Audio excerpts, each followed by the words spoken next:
na pia kuwakaribisha waliomwamini katika makao ya furaha ya milele, tunapaswa kuamini kwa sababu tuna mifano ambayo tumepewa katika ulimwengu iliyotokea.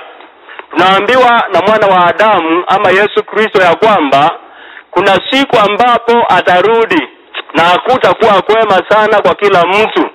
Maana anapeana mifano ya mambo ambayo yalitukia ambayo hayakuwafaa wanadamu, ambayo yalileta vilio na maangamizo kwa wanadamu, na hivyo anatupea mfano ya kwamba ndivyo itakavyokuwa atakaporejea. Kwa hivyo tunapomaliza kwa kifupi nasema ya kwamba wakati ambapo tunapewa mfano wa Nuhu, tunajua kwamba Nuhu aliokolewa katikati ya maangamizo ya mvua iliyoangamiza ulimwengu wote.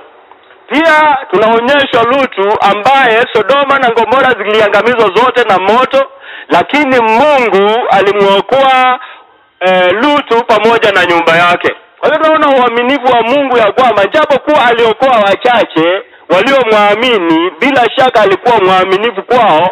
Hakusema ni wachache akakosa kuwaokoa, lakini aliwaokoa, akaokoa Nuhu na nyumba yake, akaokoa Lutu na nyumba yake. Na hivi ameahidi ya kwamba itakuwa hivyo katika kurudi kwake.